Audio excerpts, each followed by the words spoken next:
They still whisper about that night in the 1830s when three women said, "Enough." Adira, the quiet planner with eyes like trap doors. Leora, the fighter who never forgot the whip. Zora, the mother whose baby didn't live to see sunrise. This wasn't a farm. It was a place that bred pain. Keys on rich belts. Babies priced like cattle. And then fire. Doors unlocked. Footsteps, soft as prayer. And the masters didn't wake. By dawn, the South was hunting them. Silas Thorne, the cold tracker, wanted their heads, but the swamp knows secrets, and the women learned to turn sorrow into weapons. You will pity them. You will fear them. You will ask what justice means when the law is a whip. Because when Adira, Leora, and Zora finally face Thorne, the question isn't who survives. It's what kind of world will be born from their rage. Before we go any further, comment where in the world you are watching from, and make sure to subscribe, because tomorrow's story is one you don't want to miss. The merciless sun hung high in the cloudless sky, casting harsh shadows across the breeding farm's cotton fields. Adira's fingers moved mechanically through the cotton plants, but her mind was elsewhere, counting the minutes between overseer patrols. 20 steps to the water barrel. 15 minutes until the next rotation. Her keen eyes tracked every movement, every pattern, storing them away like precious threads in a tapestry of survival. 30 paces to her left, Zora struggled to keep pace, her body still weak from childbirth just days ago. Her movements were slow, deliberate, each bend causing her face to twist in pain. The overseer's whip cracked nearby, making her flinch. Dark sweat stains spread across her dress, and her breath came in short, labored gasps. Leora worked the row between them, her silence more threatening than any storm.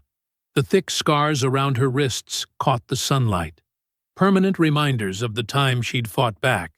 But her hands never stopped moving, pulling cotton with mechanical precision, though her eyes burned with barely contained fury. "Move faster!" the overseer's voice boomed across the field. "You lazy creatures ain't earning your keep." Adira watched him from the corner of her eye. Samuel Drake, new to the farm, but already notorious for his cruelty. He walked with a swagger, twirling his whip like it was an extension of his arm. She noted how he favored his left leg, how he took longer breaks in the shade of the big oak tree. Every weakness, every habit, she filed them away. "Please," Zora whispered, stumbling slightly. "I need water." "Quiet," Adira murmured back, keeping her voice low. "Drake's watching. 3 more minutes until he makes his rounds to the north field." The sun climbed higher, turning the air thick and heavy. Around them, other women worked the endless rows, their bodies bent like broken stalks. Some carried the same heavy roundness as Zora had just days ago, proof of the farm's true purpose. The breeding farm's reputation spread across 3 counties, its business conducted with the cold efficiency of a cattle auction. A sharp cry pierced the air from the direction of the main house. Another birth, another life brought into bondage. Leora's hands stilled for just a moment, her knuckles white around the cotton she held. "One day," she breathed, so quiet only Adira could hear, "they'll be the ones crying." The day dragged on, marked by the overseer's shouts and the rhythmic movement of tired bodies. As the sun began to set, painting the sky in shades of blood and gold, the women made their way back to the slave quarters.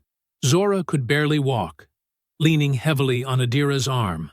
That night, as darkness settled over the farm, Zora's baby took a turn for the worse. The infant's breathing grew shallow, his tiny body burning with fever. Zora cradled him, singing soft lullabies between her tears, while Adira tried to cool his head with damp cloths. Leora paced the small space like a caged animal, her shadow dancing on the walls in the dim light of their single candle. Near midnight, the baby's struggles ceased. His small body went still in his mother's arms, and Zora's anguished wail echoed through the quarters.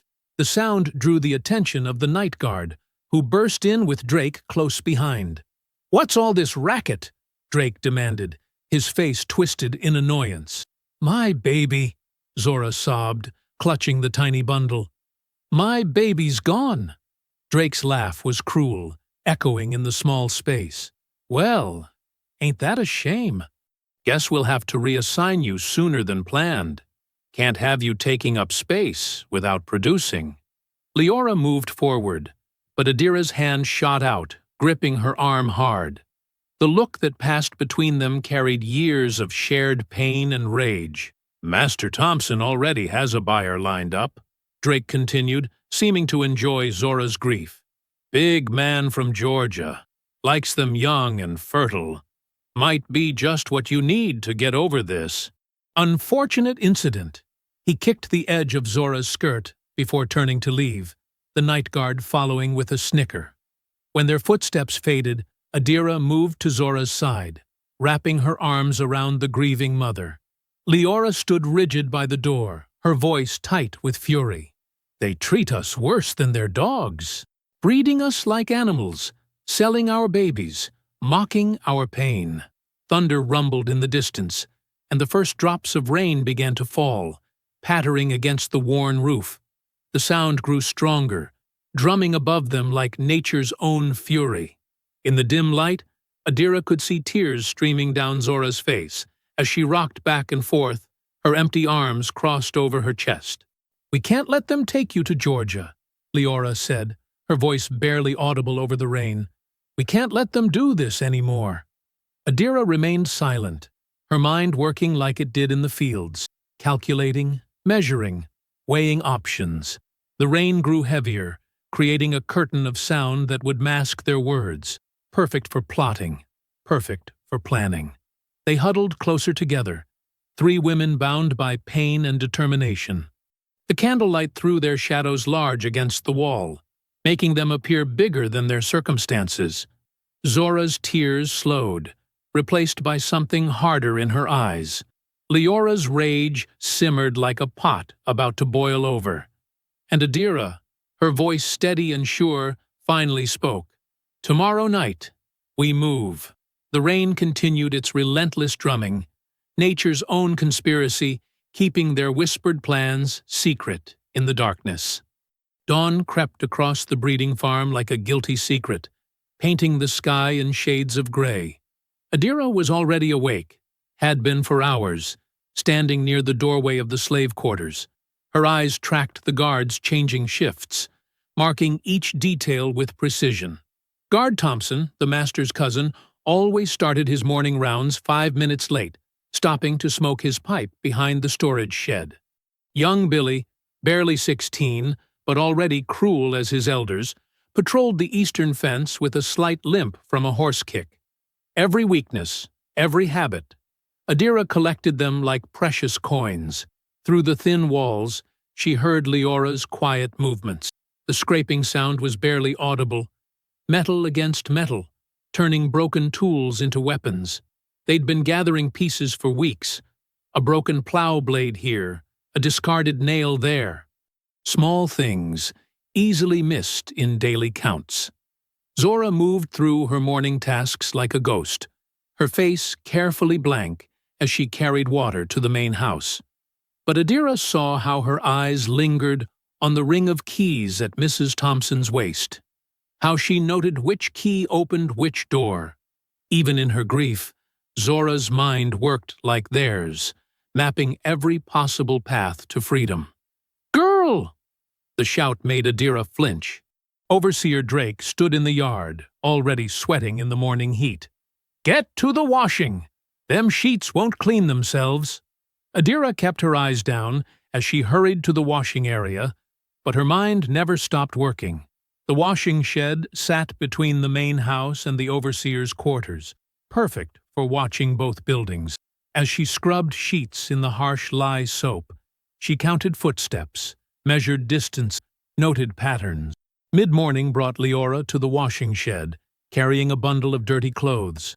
As she dropped them beside Adira, something metal clinked softly between them. A needle-sharp point glinted briefly before disappearing under the laundry. "Sharp enough to slice through butter," Leora whispered, her voice barely a breath. Made 3 more last night. Adira nodded slightly, keeping her movements steady and unremarkable. The night guard drinks heavy on Thursdays, sleeps at his post by midnight. They worked in silence after that, the rhythmic sound of washing covering any chance of being overheard. Around them, the farm continued its cruel daily dance. New girls were brought in from other plantations, their terror-filled eyes taking in the breeding pens. Older women, no longer deemed useful, were led away in chains. Near noon, Zora appeared with water for the washing women. Her face remained carefully blank, but her fingers brushed Adira's arm in a deliberate pattern as she passed the dipper. 3 taps, pause, 2 taps. Their signal that she had information to share. They didn't dare speak more. Years of survival had taught them the danger of trust. Other slaves might break under questioning, might trade information for better treatment. Their plan could only survive in whispers between the 3 of them. The sun climbed higher, baking the earth and drawing sweat from every pore.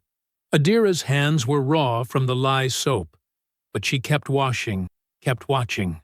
She saw how the guard at the main gate dozed in the afternoon heat, how the dogs were fed at dusk, making them sleepy in the early evening hours. Evening brought the rough bread and thin soup that passed for dinner. The women ate in the yard, supervisors watching to ensure no one took extra portions. Overseers gathered near the porch, their loud voices carrying clearly in the evening air. "That new batch from Carolina's promising," Drake said, tearing into a chicken leg. "Young, strong-built, should breed well." Speaking of breeding, another overseer called out, "Got that arrangement sorted for the one who lost her pup?" He jerked his head toward Zora. Drake's laugh was ugly. "Georgia man's paying top dollar. Says he's got a special touch with the difficult ones." The other overseers joined in his laughter, the sound like rocks grinding together. Adira felt Leora tense beside her, could almost hear her teeth grinding. Under the cover of darkness, she pressed her foot against Leora's, a silent reminder to stay calm. Across the yard, Zora continued eating, her face a mask of submission. But when she looked up, her eyes met theirs, and in that glance passed years of shared pain transformed into iron determination. They had made their pact in whispers and touches, in shared looks and silent understanding. No words were needed. They had survived too much together to need them now. Their bond was forged in blood and loss, stronger than any oath spoken aloud. The moon rose full and bright, casting silver shadows across the farm. In the women's quarters, the usual sounds of night settled in. Quiet crying, whispered prayers, the rustle of bodies trying to find comfort on hard pallets. But 3 women lay awake, their eyes open in the darkness. Adira counted the guards' footsteps as they passed. 12 steps, pause, turn. 8 steps to the corner. The night air carried the sound of boots on packed earth, growing fainter as the patrol moved away. Beside her, Leora's breathing was carefully controlled, her body coiled tight as a spring. The makeshift weapons were hidden in the straw of her pallet, their edges hungry for blood. Zora lay still as death on her pallet, her empty arms crossed over her chest.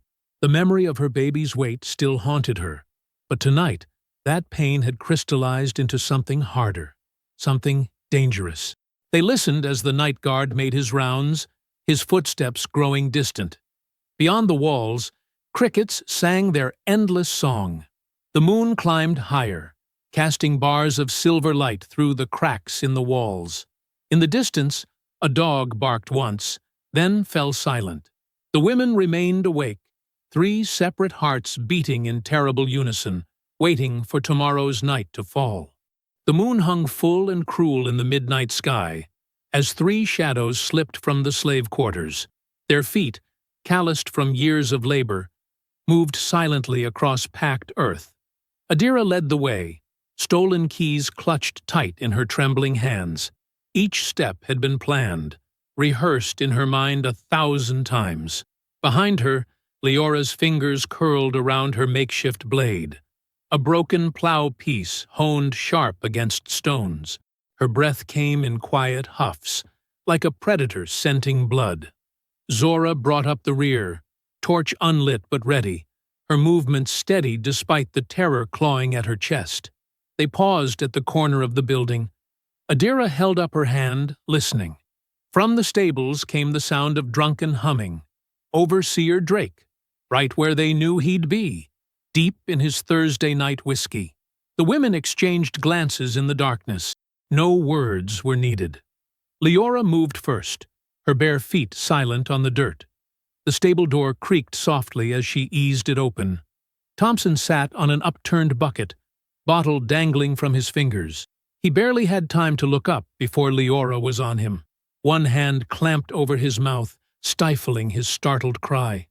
The other drove the blade up under his ribs. His eyes went wide with shock. This couldn't be happening. Not to him. Not by their hands. But it was. Leora twisted the blade, feeling hot blood pour over her fingers. His struggles grew weaker, then stopped. "Quick now," Adira whispered, though it wasn't necessary. They dragged Thompson's body behind a stack of hay bales.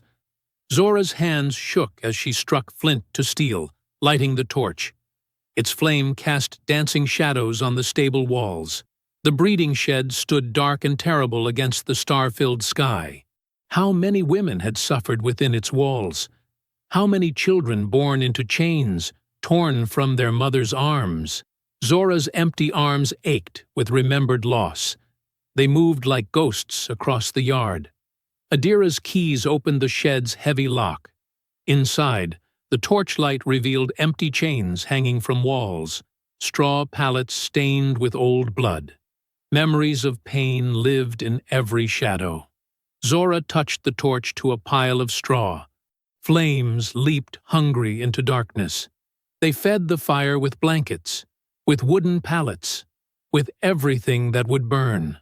Soon the whole shed blazed, casting orange light across the farmyard. "The house," Adira breathed. "Before they wake." They ran through shadows to the main house. Adira's hands trembled as she fitted key after key until the lock turned. The door swung open on silent hinges. Inside, the house slept in wealthy comfort. Plush carpets muffled their steps.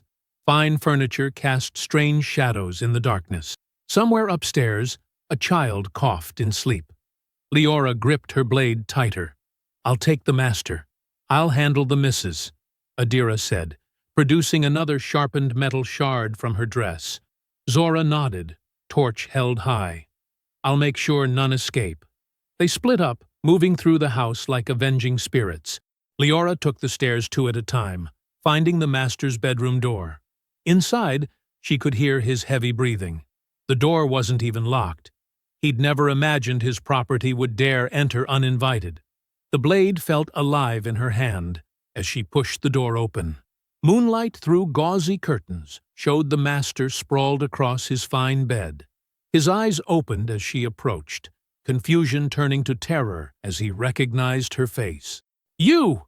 he started to shout, but Leora's blade silenced him. Blood sprayed across white sheets as she struck again and again. Years of rage guided her hand. Each strike avenged another woman's pain, another child sold, another life destroyed. Down the hall, Adira cornered the missus as she tried to flee. The woman's mouth opened in a scream that never came. Adira's blade found her throat with terrible precision. She watched the light fade from those cruel eyes that had watched so many mothers weep. Zora moved from room to room, torch held high. The flames caught curtains, furniture, fine carpets. Smoke began to fill the halls. When the children woke coughing, she felt her heart crack, but she remembered her own lost babies, sold away or dead in chains. The cycle had to end. Screams finally split the night as fire consumed the house. Figures tried to flee, but found death waiting at every door. The women's blades showed no mercy. Blood soaked into expensive rugs. Flames devoured generations of stolen wealth. From the slave quarters came shouts of confusion, then awe. Slaves emerged to see their prison burning, their tormentors dying. Some ran for the woods.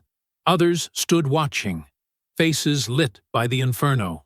The overseers who came running met swift ends. Leora's blade found their hearts.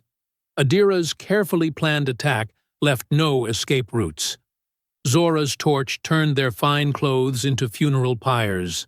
Dawn wasn't far off when the killing ended. The farm burned like a beacon against the night sky. Years of cruelty cleansed in flame.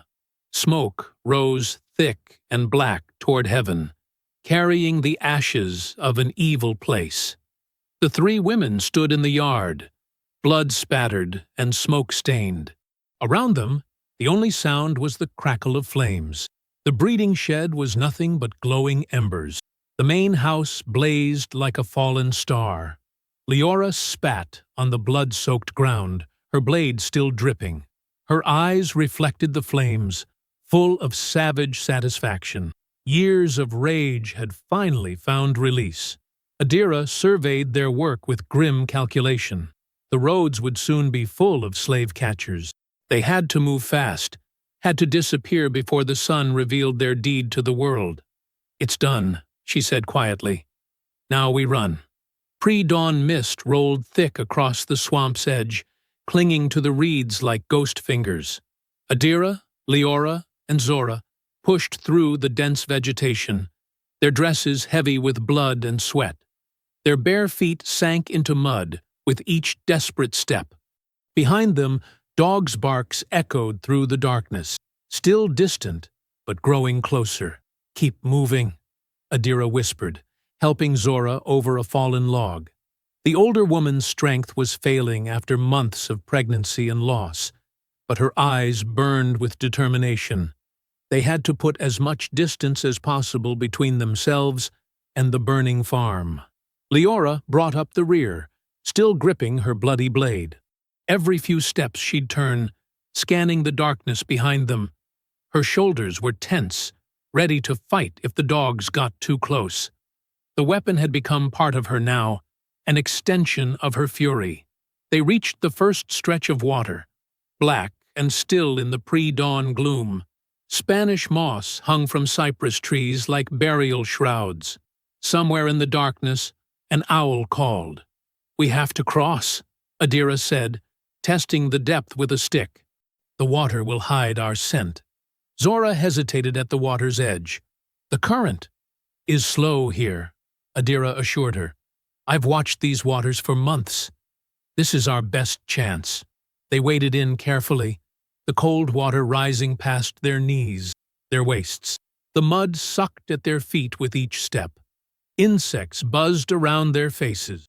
None of them spoke of what might lurk beneath the surface. Water moccasins, snapping turtles, or worse. Halfway across, the dogs' barking grew louder. Torchlight flickered through the trees behind them. "Down!" Adira hissed. They pressed themselves against a massive cypress trunk, submerged to their necks in the murky water. The tree's knobby knees and exposed roots created a natural hiding place. They held perfectly still as voices carried across the water. "Tracks lead this way. Damn swamp water'll hide their trail. Keep those dogs working. These bitches won't get far." Zora's lips moved in silent prayer, her eyes squeezed shut. "Protect my boy," she mouthed. "Keep Malik safe." Her son, hidden away with trusted friends miles from the farm, was their one secret hope, a child born free, never to know chains. Minutes crawled by like hours as the search party moved along the bank. The women barely breathed, letting the mist hide them. Finally, the voices and torchlight moved away, heading upstream. "They'll split up to cover more ground," Adira whispered. "We need to move. Now." They pushed on through deeper water, using cypress roots and low-hanging branches to pull themselves forward. The sky began to lighten, turning the mist pearl gray. Behind them, a column of smoke rose from the burning farm, staining the dawn sky black. As they finally reached the far bank, Exhausted and shivering, a church bell began tolling in the distance. The sound carried clearly across the water, an alarm calling every white man for miles to hunt them down. "News travels fast," Leora spat, wringing water from her skirts. "Good.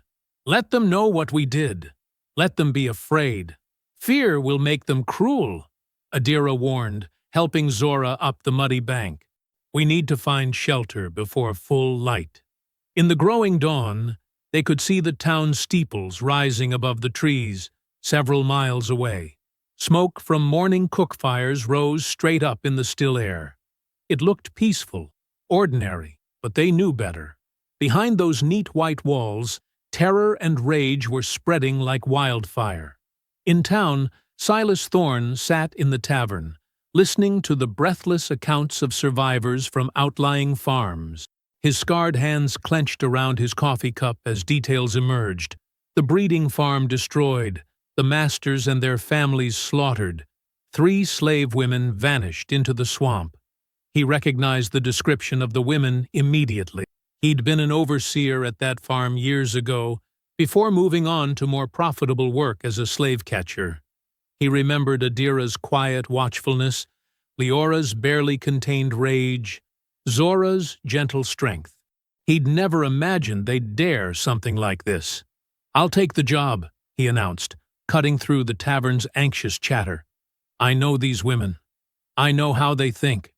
He stood, his chair scraping against the wooden floor. "I'll bring back their heads for half the usual fee."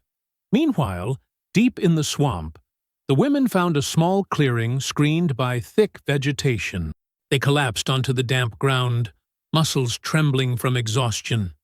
Their clothes were torn and muddy, still stained with their oppressor's blood. Zora leaned against a tree trunk, her face drawn with fatigue. "We need to rest. Just for a moment," Adira agreed, though her eyes never stopped scanning their surroundings. She could still hear distant dogs, the search spreading out in all directions. Leora paced the clearing's edge, unable to rest. The blade was still in her hand, edge dulled with dried blood. "We should keep moving. They'll have trackers out by now." "We will," Adira said. "But we need our strength. We're no good to anyone if we collapse in the open." She looked at each of her companions in turn, her voice low and serious. "They will come. And they will not stop." The morning sun filtered through the cypress canopy, casting dappled shadows across their faces. Birds began their morning songs, seemingly unaware of the horror and violence that had birthed this new day. In the distance, the church bell kept tolling its warning, calling for their blood. Midday brought suffocating heat to the swamp. The sun filtered through cypress branches, creating a muggy greenhouse effect that had the women's clothes sticking to their skin. They'd found a small rise of relatively dry ground, surrounded by stagnant pools and thick vegetation. Adira tore strips from her petticoat, using them to bind a deep cut on Leora's arm. The wound had come from their escape, when Leora had caught herself on a nail while climbing through the stables. "Hold still," Adira muttered, pulling the makeshift bandage tight. Leora winced, but didn't complain. She kept her eyes on the surrounding trees, watching for movement. Her stolen blade lay within easy reach. "It's not deep." Zora knelt by one of the clearer pools, using cupped hands to drink the murky water. Flies buzzed around her face, and she occasionally swatted them away. The water tasted of earth and rotting leaves, but her parched throat demanded relief. "We need better water soon," she said, wiping her mouth. "I'll scout ahead," Adira said, finishing with Leora's bandage. "There must be fresher springs deeper in." She stood, stretching her aching muscles. The morning's desperate flight had left them all sore and exhausted. "Leora, can you set up some protection while I'm gone?" Leora nodded, already gathering fallen branches. "I know a few tricks. Trip lines, mostly. Might slow them down if they get close." Her hands worked quickly, stripping bark into tough cords. "Be careful," Zora called, as Adira prepared to leave. "The spirits are restless today." She'd always had a sense for danger, what she called the whispers of ancestors watching over them. Adira moved carefully through the swamp, marking her path with subtle signs only she and her companions would recognize. A broken reed here, a twisted vine there. The terrain grew increasingly treacherous. Hidden sinkholes lurked beneath innocent-looking mud, and thorny vines seemed to reach for her like grasping hands. After an hour of careful navigation, she found what she was looking for, a natural spring bubbling up from limestone, its water clear and sweet. She memorized the route, noting landmarks. On her return journey, she discovered several patches of edible plants, cattails with starchy roots, wild berries, even some mushrooms she recognized as safe. Back at their temporary camp, Leora had been busy. Simple but effective traps surrounded their position, strings tied at ankle height, loose branches balanced to fall with a crash if disturbed. "Not much," she admitted, "but it'll give us warning at least." Zora sat with her back against a cypress trunk, her eyes distant. Her hands absently twisted a piece of Spanish moss, weaving it into patterns. "Malik would be 7 now," she said softly. "Old enough to help in the kitchen, they'd say. Old enough to learn submission." The other women fell silent. They all knew about Malik, Zora's youngest and only surviving child, spirited away as an infant by sympathetic house slaves. He lived free, hidden with allies many miles away, never knowing his mother except through secret messages and prayers. "He'll never wear chains," Leora said fiercely. "We'll make sure of that." Meanwhile, in the town square, Silas Thorne addressed his hastily gathered posse. 24 men, armed with rifles and dogs, listened as he outlined his strategy.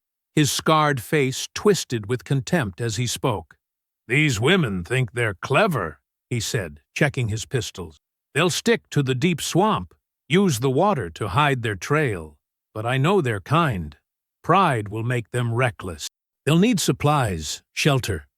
He spat tobacco juice onto the dusty ground. "I've tracked worse through worse. We'll have them before the week's out." As dusk approached, the women moved carefully through darkening woods. Adira had spotted a trapper's cabin earlier, isolated and poorly defended. Now they watched it from the shadows, waiting for their moment. The cabin's lone occupant stepped outside to check his smokehouse. Leora moved first, silent as a shadow. Her blade caught moonlight as she pressed it against the man's throat.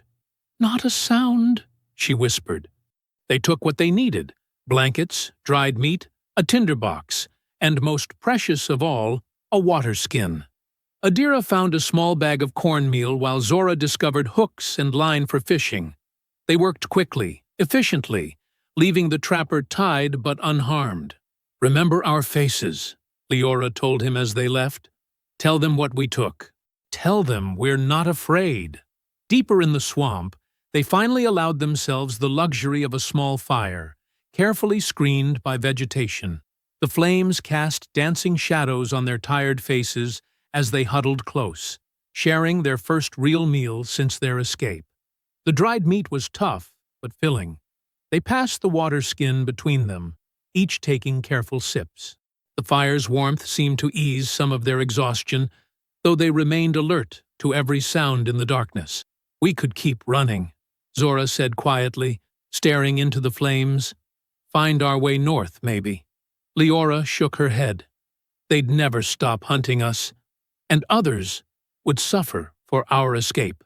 Adira poked the fire with a stick, sending sparks swirling up into the night. Her face was set with determination as she spoke. "We will not just run," she said. "We will strike." Dawn crept through the swamp like a timid creature. Mist clung to the ground, turning tree trunks into ghostly pillars. Adira, Leora, and Zora moved silently through the fog, their feet finding purchase on roots and firm ground with practiced care. They heard the patrol before they saw it, boots squelching in mud, frustrated curses at the terrain, dogs whining at lost scents. The women pressed themselves against a large cypress, watching through gaps in the Spanish moss.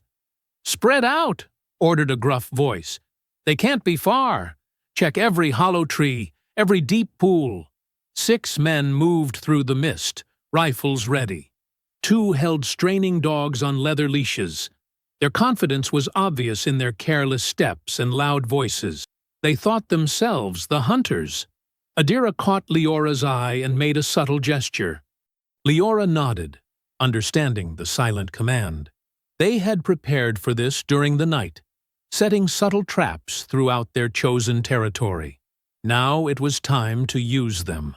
Zora pressed her hand against the cypress bark, her lips moving in silent prayer. The spirits of the swamp seemed to answer. A sudden breeze stirred the mist, concealing their movements as they split up. The patrol continued forward, unaware of the danger.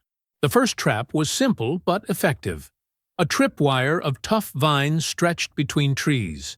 When the lead man stumbled, his rifle discharged into the air. Birds exploded from the canopy, their wings adding to the confusion. "What the hell?"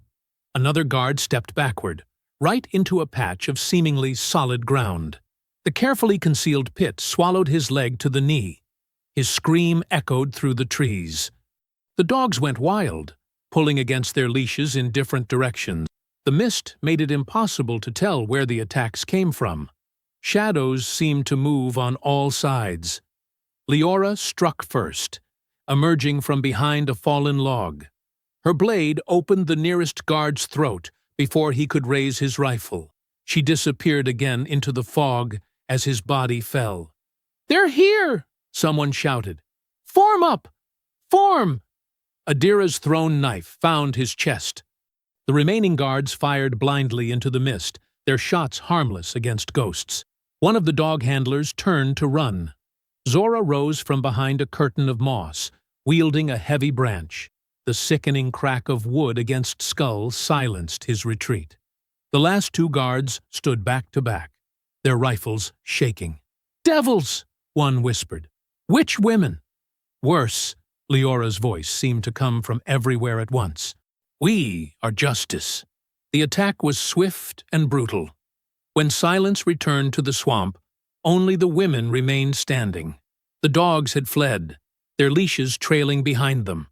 Leora cleaned her blade on a dead man's shirt, her movements precise and practiced. "They'll find them soon enough," she said. "Let them see what happens to those who hunt us." Adira searched the bodies, taking ammunition and supplies. "Word will spread," she said. "These weren't just any guards. They were Thorne's men. He'll take this personally." "Good," Leora replied, her grin fierce in the growing light. "Let him come." They moved quickly away from the scene, using their knowledge of the terrain to confuse any trail. By mid-morning, they had reached one of their hidden camps, a shallow cave formed by fallen trees and earth. Zora sat apart from the others, her face troubled. In her hands, she held a small piece of cloth, a baby's swaddling blanket she'd kept hidden through their escape. "Malik," she whispered, touching the fabric to her cheek. "My son." Adira approached quietly, sitting beside her. "He's safe," she reminded Zora. "The people hiding him are clever. Thorne will never find him." "But he doesn't know me," Zora's voice cracked. "All these years, just whispered messages and prayers. What kind of mother leaves her child?" "A mother who wants him to live free," Leora said firmly, joining them. "Every blow we strike weakens their power. Every man we kill makes the world safer for him." Throughout the day, they heard distant shouts and gunfire as more patrols searched the swamp, but none came close to their hideout. The women used the time to rest, tend their weapons, and plan. By afternoon, they caught fragments of conversation from passing searchers. The words made them smile. Fire women, they're calling them. Like spirits, appearing from nowhere. Burned the breeding farm, killed the masters. The whispers spread through the swamp like smoke, reaching the ears of enslaved workers in nearby fields. Field hands exchanged meaningful glances. House slaves passed messages in coded words. The story grew with each telling. 3 women who had turned their chains into weapons, who had burned their prison and escaped into legend. As evening approached, they prepared to move again. The cave had served its purpose, but staying too long in one place was dangerous. They gathered their few possessions, erasing all signs of their presence.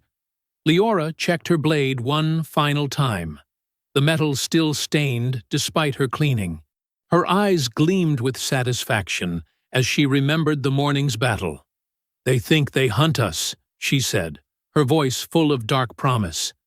"But we are the hunters." The mist was returning as they slipped away from their temporary shelter, but now it felt like an ally rather than an obstacle. They had learned to use the swamp's dangers as weapons, to turn the wilderness into their fortress. Behind them, in the growing darkness, the bodies of Thorne's men lay as a message. The wilderness might hold monsters, but they weren't the beasts men should fear. The real terror came from those who had nothing left to lose, who had transformed their pain into purpose.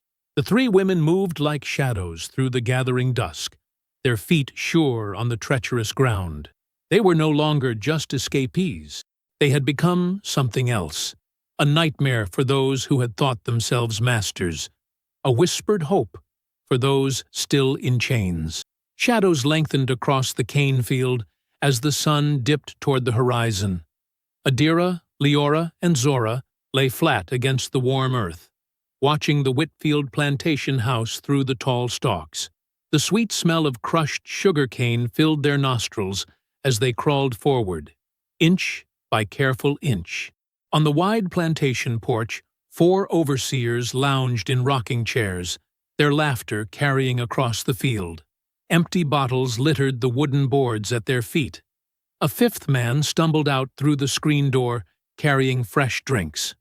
"Look at them," Leora whispered, her fingers tightening around her knife handle, celebrating while others suffer. Adira studied the scene with calculating eyes. 5 on the porch, 2 more by the slave quarters, another watching the storage barn. She pointed to each position.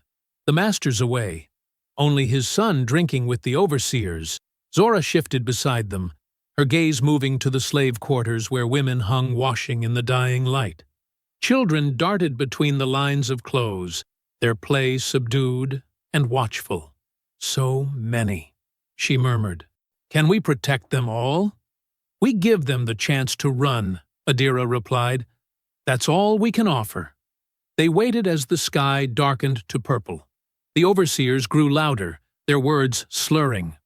Oil lamps flickered to life on the porch, creating pools of yellow light. In the quarters, families gathered for their meager evening meals. Leora's patience wore thin. "Now," she hissed. "While they're drunk and stupid." Adira held up her hand, watching the guard rotation. When the barn watchman turned his back, she nodded. "Move." They slipped through the cane like spirits, their dark clothes blending with growing shadows. The women had learned to step without sound, to move like wind through leaves. Reaching the edge of the field, they split up. Adira toward the quarters, Leora to the porch, Zora circling behind the barn. The first overseer died without a sound. Leora's blade opened his throat as he relieved himself against a tree. His blood watered the roots as she eased his body down. Near the quarters, Adira caught the eye of an old woman hanging sheets. A subtle gesture passed between them, the underground language of the enslaved. The woman casually moved inside, whispering urgent warnings. Zora reached the barn first. The guard never saw her coming. She used a garrote of twisted cloth, dropping his body behind empty barrels. On the porch, the remaining overseers roared with laughter at some crude joke. The master's son stood unsteadily, announcing his need for more whiskey. He stumbled through the door just as Leora mounted the steps.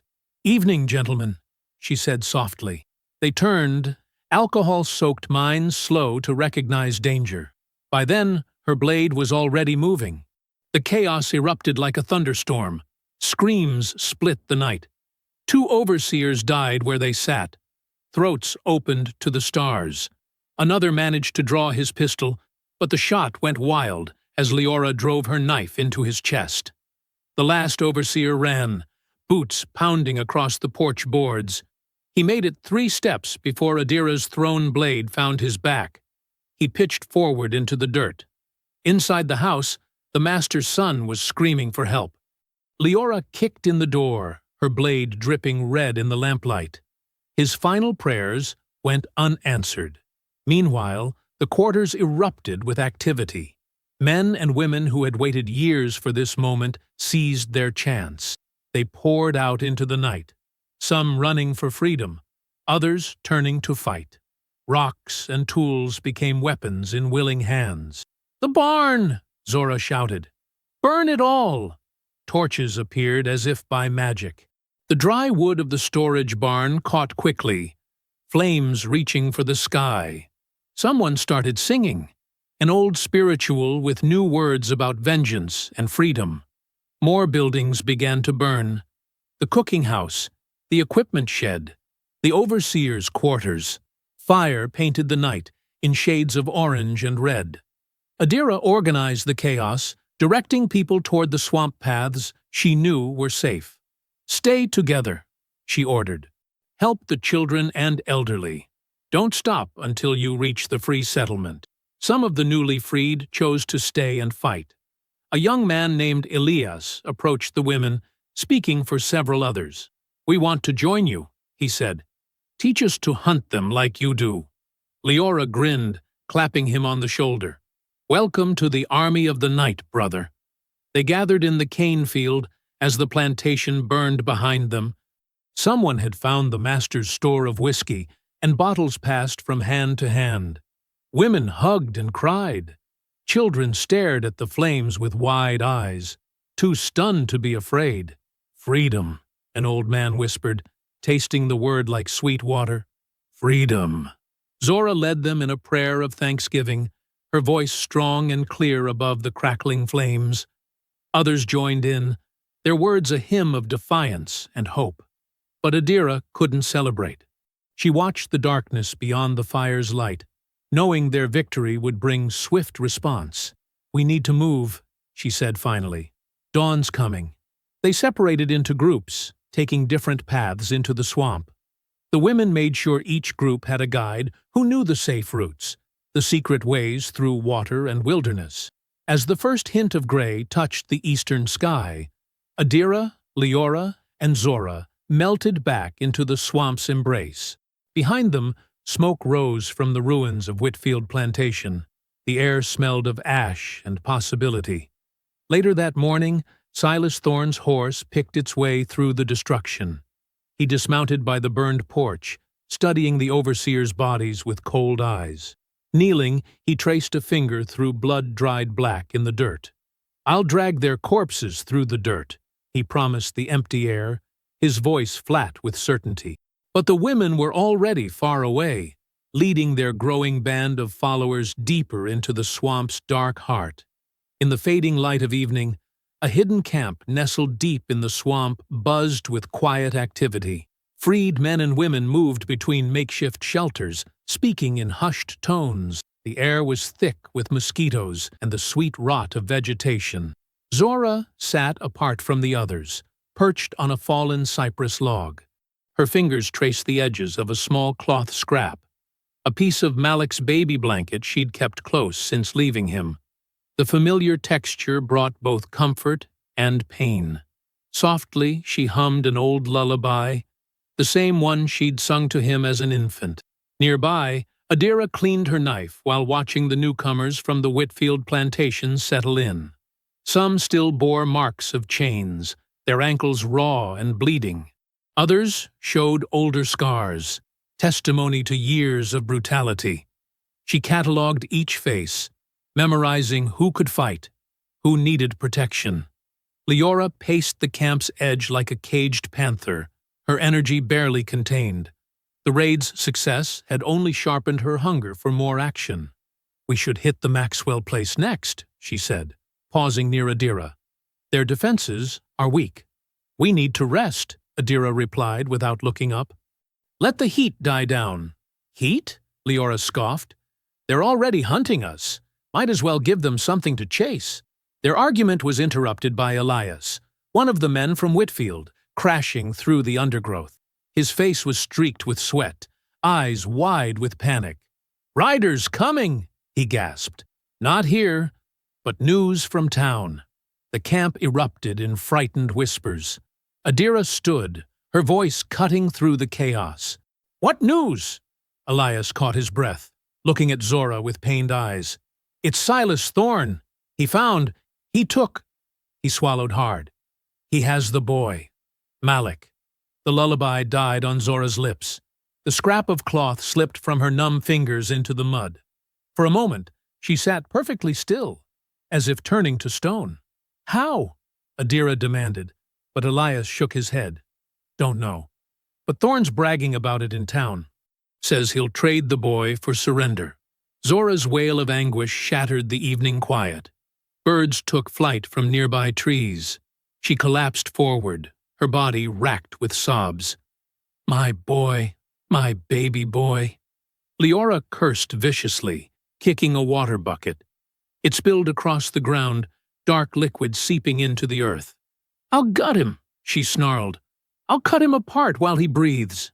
But Adira watched Zora with growing alarm. The mother's grief was transforming into something else. Resignation. "No," Adira said, reading the defeat in Zora's shoulders. "Don't even think it." "I have to." Zora's voice was hollow. "He has my son. If you surrender, they'll kill you both anyway," Adira argued, kneeling beside her friend. "You know that." "He's just a child," Zora shot back, her eyes wild. "My child." What mother wouldn't trade her life? The camp had gone silent, everyone watching the three women. The freed people recognized the impossible choice: safety versus sacrifice, survival versus love. It was a decision they'd all faced in different ways. Leora grabbed Zora's shoulders, forcing her to look up. "You surrender. You die for nothing. We can fight. We can get him back." "How?" Zora's question came out like a plea. Elias cleared his throat. "There's more.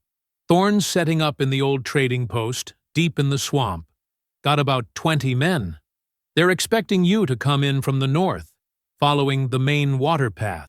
Adira's mind was already working, calculating angles and options. "Then we don't come from the north." "You're not listening." Zora pushed away from them both, stumbling to her feet. "This isn't about winning anymore. It's about my son, my baby." Her voice broke. "If Malik dies, all of this means nothing." "So we save him," Leora insisted. "But not by giving up. Never by giving up." The argument circled like vultures. Zora's determination to surrender hardened with each passing minute. Adira tried reason, then pleading. Leora's frustration built until she stormed off into the darkness, unable to watch her friend choose death. As night settled over the camp, the swamp's chorus of frogs and insects rose to a crescendo. Lantern light caught tears on Zora's cheeks as she whispered again, "If Malik dies, all of this means nothing." The words hung in the humid air like Spanish moss, heavy with the weight of truth. Their hard-won unity, forged in blood and fire, was unraveling in the face of a mother's love and a hunter's cruel calculation. In his camp at the trading post, Silas Thorne allowed himself a small smile as he watched his men prepare. Malik lay curled in a makeshift cage, too terrified to make a sound. The boy was small for his age, dark eyes huge in his thin face. Perfect bait. Thorne had positioned shooters in the trees, hidden traps along the likely approach route. He knew these women, knew their desperation would drive them to attempt a rescue. Let them come. He would end their legend in blood and chains, restore proper order to a world they dared to challenge. But in the hidden camp, as darkness wrapped around them like a burial shroud, the three women who had dared so much found themselves at a crossroads. Their previous victories meant nothing now. the force that had driven their rebellion, love transformed into vengeful purpose, was the same force threatening to tear them apart. Zora clutched the fallen scrap of Malik's blanket, pressing it to her heart. Her whispered words carried a mother's agony. If Malik dies, all of this means nothing. Pre-dawn darkness cloaked the swamp camp in shadows. The air hung heavy with dread and determination. Adira knelt in a cleared patch of earth, using a broken stick to sketch crude maps in the dirt. Her movements were sharp, precise, each line drawn with calculated purpose. Nearby, Leora sat on a fallen log, the rhythmic scrape of stone against metal marking her presence. Her blade caught what little moonlight filtered through the cypress canopy. The sharpening was methodical, almost hypnotic, but her eyes blazed with barely contained rage. Zora hadn't moved from her spot since hearing the news about Malik. Her quiet sobs had given way to silent tears that tracked down her cheeks. The scrap of blanket remained clutched in her trembling hands. "We can't just charge in," Adira said, breaking the tense silence. She pointed to her dirt map. "Thorne knows these swamps. He'll have men here, here, and here." The stick marked X's in the soil. "Shooters in the trees, traps on the ground."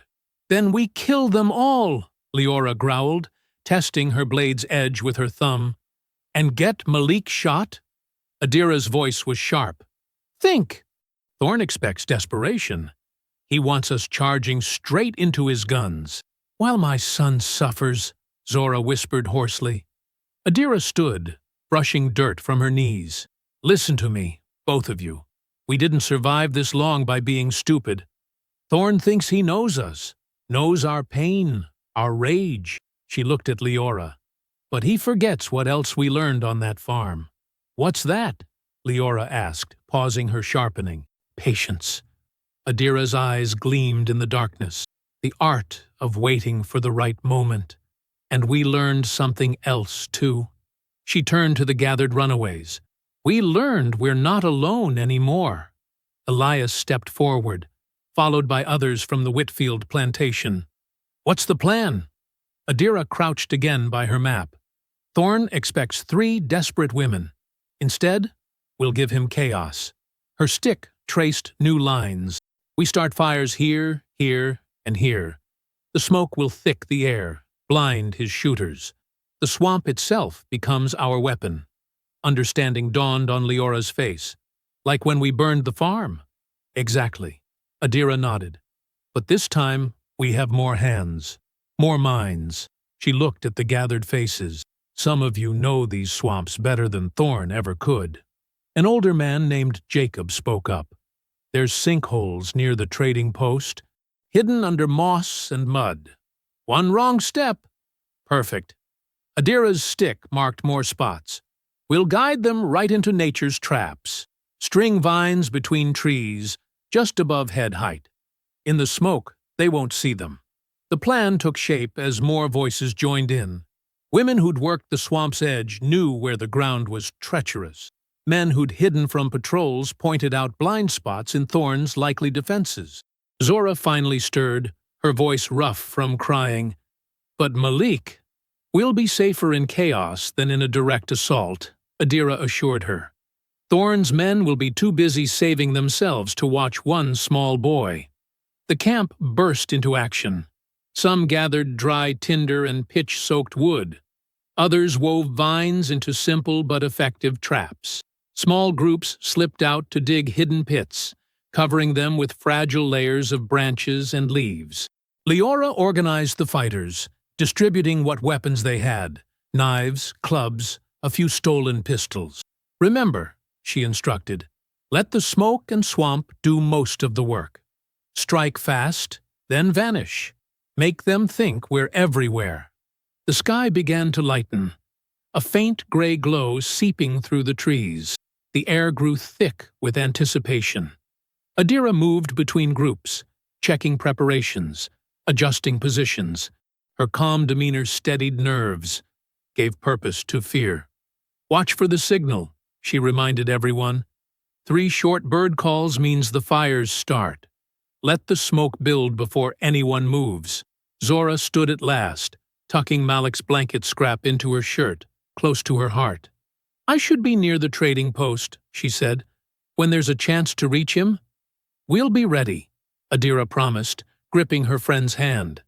But we do this smart. We do this together. The first rays of sun pierced the canopy, painting golden strips across the swamp's murky water. Birds began their morning songs, covering the sound of people moving into position. The air was already humid, promising another sweltering day. Through the trees, they heard the approaching posse. Horses snorted, men cursed at the difficult terrain. Metal clinked, guns and chains. Then came the sound they dreaded, Malik's small whimper as Thorne yanked him forward. Careful with our bait, Thorne's voice carried clearly. Their witch of a mother won't show if he's damaged too badly. Leora's hand clamped down on Zora's arm, stopping her instinctive lurch forward. The three women crouched in their hiding spot, watching through leaves as the posse came into view. Thorne led the way, one hand holding Malik's chain, the other resting on his pistol. The boy stumbled, feet dragging in the mud, but made no sound. Behind them came 20 men, their faces hard with purpose and prejudice. Rifles gleamed dully in the early light. The hunters moved deeper into the swamp, unaware they were now the hunted. Around them, hidden in shadow and smoke ready to rise, the true strength of the swamp waited for Adira's signal. Mid-morning sun filtered through the cypress trees, casting dappled shadows across the swamp. Thorne's men slogged through knee-deep muck, their boots making wet, sucking sounds with each step. Curses filled the humid air as they fought against the treacherous terrain. "Keep moving!" Thorne barked, yanking Malik's chain. The boy stumbled, his small feet catching on exposed roots.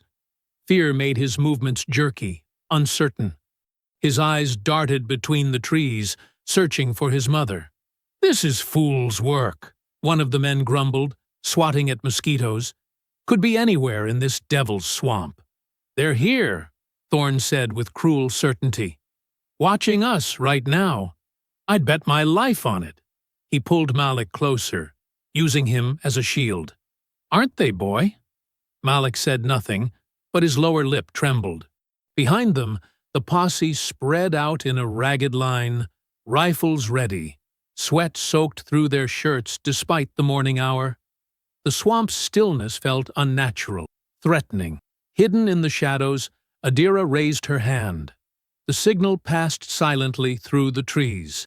3 short bird calls, barely distinguishable from real swamp life. Dry tinder caught spark. Smoke began to rise from multiple points, thick and choking. "Fire!" someone shouted. Men turned, confused by the multiple sources. The smoke spread quickly in the still air, reducing visibility to mere feet. The first trap sprung with a sharp crack. A man screamed as the ground gave way beneath him, sending him plunging into a spiked pit. Before the others could react, more traps activated. Vines pulled tight across paths, catching men at neck height. More pits opened, swallowing horses and riders alike. "It's an ambush!" Thorne shouted, dragging Malik behind a large cypress. "Form up! Form up!" But there was no forming up in the chaos. Flaming arrows streaked from the trees, setting clothing ablaze. Men thrashed in panic, firing blindly into the smoke. Their shots went wild, splintering bark and kicking up mud. Leora burst from the shadows with a warrior's cry, her blade flashing. She caught 2 men completely by surprise, opening their throats before they could turn. Her movements were fluid, practiced, terrible in their efficiency. Blood sprayed across cypress trunks as she vanished back into the smoke. "Left flank!" Adira's voice carried clear command. "Drive them toward the sinkholes!" The hidden rebels responded instantly, emerging from concealment to harry the posse's left side. Men stumbled backward, right into nature's trap. The seemingly solid ground dissolved beneath their feet, sucking them down into the swamp's hungry depths. Through it all, Malik remained Thorne's prisoner. The slave catcher fired his pistol one-handed, keeping the boy close with his other arm. "Come out and face me, witches," he bellowed, "or the boy dies here and now." A blur of motion answered his challenge. Zora appeared as if birthed from the smoke itself, her mother's fury giving her strength. She slammed into Thorne's side, breaking his grip on Malik. They tumbled together in the mud, wrestling for control of the pistol. "Run, Malik!" she screamed, fighting to keep Thorne pinned. "Run to Adira!" The boy hesitated only a moment before darting away. Thorne roared in rage, bringing his knee up into Zora's stomach. The pistol went off, the shot lost in the general chaos. Zora rolled away, gasping, as Thorne struggled to his feet. More rebels emerged, wielding improvised weapons. They struck at the remaining posse members with hoes and scythes. Tools of labor turned to instruments of vengeance. The swamp's murky water ran red with blood. "Fall back to high ground," Thorne ordered, but few were left to obey. Those still standing tried to retreat, only to find their path blocked by walls of fire and smoke. Unseen attackers picked them off one by one. Leora appeared again, her face streaked with blood and mud. She moved like a demon through the chaos, blade singing. 2 more men fell to her fury before she melted back into the smoke. Her laugh, wild and terrible, echoed through the trees. Adira's voice continued calling out commands, coordinating the attack from multiple directions. The rebels moved with practiced precision, herding the surviving posse members into killing grounds. Years of quiet observation had taught them well. Now they were the ones giving orders, dealing death from the shadows. Bodies began to pile up in the mud. Some face down in shallow water. Others sprawled across exposed roots. Horses thrashed in terror, adding to the confusion. The smoke grew thicker, stinging eyes and burning throats. Yet Thorne remained standing, his back against a massive cypress. His pistol had been reloaded, and he held a long knife in his other hand. His eyes darted between the shifting shadows, tracking movement. Whatever fear he felt was masked by pure hatred. "Come on, then!" he challenged the smoke. "Let's finish this! You want revenge? Come take it!" Arrows hissed past him, thudding into the tree trunk. He didn't flinch. A thrown knife sliced his arm, drawing blood, but he barely seemed to notice. His focus was absolute, hunting for a clear shot at the women who had destroyed his reputation. "You think you've won?" he shouted. "You think this changes anything? There'll be others after me. Hundreds more. You'll never be free." The only answer was the crackle of flames and the moans of dying men. Thorne stood alone now among the carnage, his fine clothes soaked with swamp water and blood. His carefully laid trap had become his own nightmare, but still he refused to fall. Movement caught his eye. A shadow, a ripple in the smoke. His pistol snapped up, finger tightening on the trigger. But there were too many shadows, too many directions to watch. The swamp itself seemed to have come alive, hungry for his blood. Through the afternoon haze, smoke continued to curl over the swamp like ghostly fingers. Bodies lay scattered across the muck, some half submerged in murky water. Only Thorne and 3 of his men remained standing, their backs pressed against the massive cypress. "Sir," one man whispered, his voice cracking, "we should run while we can." "Coward," Thorne spat, keeping his pistol trained on the shifting shadows. "You want to run? Go ahead. They'll cut you down before you make 10 steps. As if to prove his point, an arrow whistled through the smoke, taking the speaking man in the throat. He clutched at the shaft, eyes wide with shock, before toppling face first into the water. The remaining 2 men broke, terror finally overwhelming them. They splashed through the swamp in opposite directions. Leora's blade found one, emerging from behind a tree to open his belly. The other made it further, almost reaching solid ground, before Adira's carefully placed trap caught his ankle. The snap of bone carried clearly through the humid air, followed by screams that quickly fell silent. Thorne stood alone now, exactly as the women had planned. His fine clothes were ruined, plastered to his body with mud and blood. Sweat ran down his face despite the shade, mixing with spatters of red.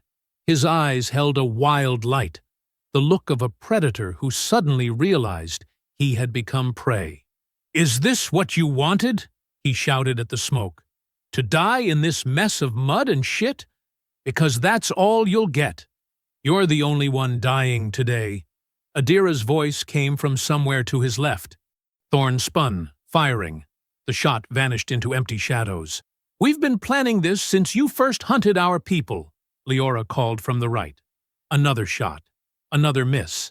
"Since you helped build that farm of horrors," Zora added from behind him. Thorne's head snapped around, but he couldn't track them through the haze.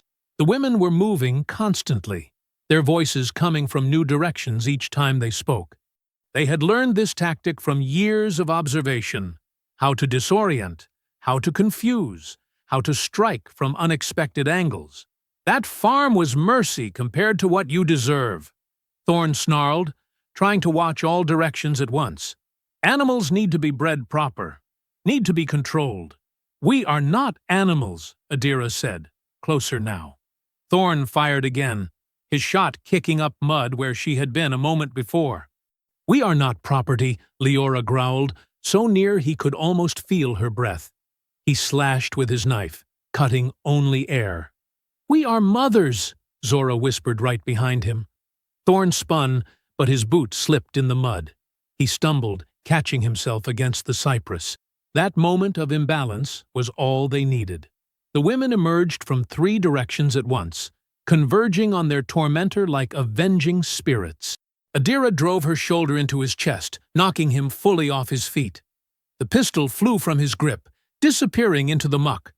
Leora's blade slashed down, but Thorne managed to roll, taking only a shallow cut across his shoulder. He came up with his knife leading, steel glinting dully in the filtered light. The blade caught Leora in the side as she pressed her attack, drawing a pained cry from her lips. "First blood!" Thorne grinned savagely, but his triumph was short-lived. Zora grabbed his knife arm from behind, while Adira kicked at his knee. They grappled in the shallow water, four bodies twisted together in a desperate struggle. Thorne fought like a cornered animal, all technique abandoned in favor of pure violence. His elbow caught Zora's temple, stunning her. He nearly broke free, but Adira's fingers found his eyes. Digging deep, he howled, thrashing wildly. Leora, despite her wound, launched herself back into the fight. Her weight drove Thorne face first into the water. He bucked up, throwing her off, but Adira and Zora were there to force him down again. Mud filled his mouth as he tried to scream.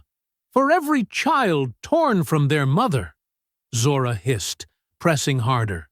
"For every woman's body you sold," Adira added, her voice cold with hate. "For every drop of blood you spilled," Leora finished, ignoring the red spreading from her side. Together, they held him under the muck. Thorne's struggles grew weaker as the swamp slowly claimed him. Bubbles rose, then stopped. Still, they didn't let go, making sure there would be no last-minute escape. Only when the body went completely limp did they release their grip. The swamp's hungry mud began to pull Thorne deeper, erasing him inch by inch. Soon, there would be nothing left but a dark stain in the water. A child's scream pierced the silence. Malik stood at the edge of the clearing, his eyes wide at the violence he had witnessed. Zora immediately splashed toward him, arms outstretched. "It's over, baby," she soothed, pulling him close. "It's over now. Look away." Malik buried his face in her shoulder, small body shaking with sobs. Zora held him tight, her own tears falling into his hair. After so long apart, after so much fear, they were finally together again. Adira moved to help Leora, who had slumped against a tree trunk. Blood seeped between the fingers pressed to her side, but her eyes were clear and focused. "Deep?" Adira asked, examining the wound. "Deep enough?" Leora grimaced. "But I've had worse. Help me bind it." They worked quickly, using strips torn from relatively clean cloth to staunch the bleeding. The cut was serious, but had missed anything vital. With proper care, Leora would survive, though the scar would join many others on her body, each one a mark of defiance against those who had tried to break her. As they worked, silence settled over the swamp. The fires had burned low, leaving only wisps of smoke dancing between the trees. Bodies lay where they had fallen, some already settling into the mud. Nature would reclaim them all eventually, erasing the evidence of this day's violence. The three women stood together, battered but unbroken. Their clothes were soaked with water, mud, and blood, both their own and their enemies', but their eyes held neither defeat nor regret. They had done what was necessary, what justice demanded. Night settled over the swamp like a heavy blanket, bringing with it a chorus of insects and frogs. In a hidden clearing, surrounded by ancient cypress trees, small fires dotted the water's edge. Their flames reflected on the dark surface, creating dancing patterns that seemed to hold secrets of the day's violence. Malik sat nestled against Zora's chest, his small fingers playing with a loose thread on her sleeve. The terror had finally left his eyes, replaced by an exhausted calm. Around them, the other survivors, those they had freed during their raids, moved quietly, tending to wounds and sharing whispered conversations. "Mama," Malik murmured, his voice barely louder than the crackling fire. "I had dreams about you. Dreams about being free." Zora tightened her arms around him, pressing her lips to the top of his head. "Tell me about these dreams, little one." "We were walking in sunshine," he said, his eyes growing heavy. "No chains, no mean men watching, just walking and laughing." Tears slid down Zora's cheeks, but her voice remained steady. "That's not just a dream anymore. That's our life now." Nearby, Leora lay on a bed of moss, her face tight with pain, despite the herbs they'd used to dull it. Adira carefully checked the bandages on her side, frowning at the spots of red seeping through. "Stop fussing," Leora grumbled, though without her usual fire. "I told you, I'm not dying from some slave catcher's lucky strike. You'll die from infection if you don't let me clean it properly," Adira replied, but her hands were gentle as she worked. The wound was deep, but clean. If they could prevent fever, Leora would indeed survive. A woman named Malaya, one they'd freed 2 raids ago, approached with a steaming cup of bitter-smelling tea. "This will help with the pain," she said, helping Leora drink. "My grandmother taught me about healing herbs before they sold her away." More survivors gathered around their fire as the night deepened. Some bore fresh wounds from the day's battle. Others carried older scars from years of bondage. All of them watched the 3 women with a mixture of awe and gratitude. "What happens now?" someone asked softly. "Where do we go from here?" Adira looked up from tending Leora's wound. "North," she said firmly. "Once Leora can travel, there are people who can help us cross to free territory." Murmurs rippled through the group. Some nodded in agreement, while others looked uncertain. "Why leave?" a young man asked. "We know these swamps better than any white man. We could stay, free more of our people." "He's right," another voice added. "Stories are already spreading. They say you women can't be killed. Say you're spirits of vengeance, come to punish the wicked." Leora laughed, then winced at the pain it caused. "We bleed same as anyone. Today proved that clear enough." "But we survived," Zora said quietly, still holding Malik. "We survived everything they did to us in that breeding house. Survived their whips and chains. Survived their hunters in these swamps." Her voice grew stronger. "We didn't just survive. We fought back."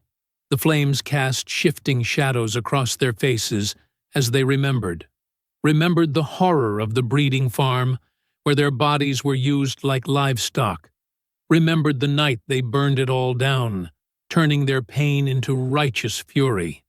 "They thought they could breed us like animals," Adira said, her usual calculating tone tinged with bitter triumph. "Instead, we birthed their nightmare. We birthed rebellion." Voices rose in agreement, sharing their own stories of resistance. One woman had poisoned her master's food. Another had helped runners navigate the swamp paths. Each small act of defiance had led to this moment, former slaves gathering as free people, planning their own futures. Malaya tended the fire, adding dry wood carefully. "They'll tell stories about you three," she said. "The fire women who brought judgment, who showed us we could fight back." "Stories don't feed hungry bellies," Leora muttered, but there was pride in her voice. "Don't stop bullets either." "No," Adira agreed, "but they give hope. Hope keeps people fighting." She looked around the circle of faces. "Whether you choose to head north or stay here, that hope is your weapon now. Use it wisely." The night wore on.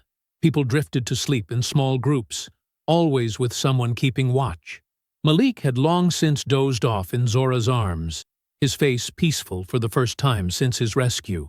Zora hummed softly, an old lullaby her own mother had sung. The melody carried memories of comfort, of love, that survived even the worst cruelties. Other voices joined quietly, creating a harmony that seemed to rise with the smoke toward the stars. As the eastern sky began to lighten, those heading north made ready to travel. Leora insisted she could walk, though Adira and Zora positioned themselves to support her if needed. Their few possessions were quickly gathered: weapons, food, medicine for Leora's wound. The survivors embraced, exchanging whispered blessings and promises to remember. Those staying behind would continue the work of resistance, while those leaving would carry stories of the fire women to distant places.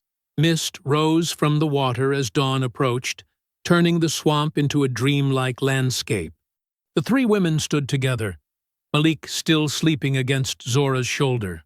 They had entered these swamps as fugitives, desperate and afraid. They left as legends, their very existence a challenge to the system that had tried to own them. I hope you found that story powerful. Leave a like on the video and subscribe so that you do not miss out on the next one. I have handpicked 2 stories for you that are even more powerful. Have a great day!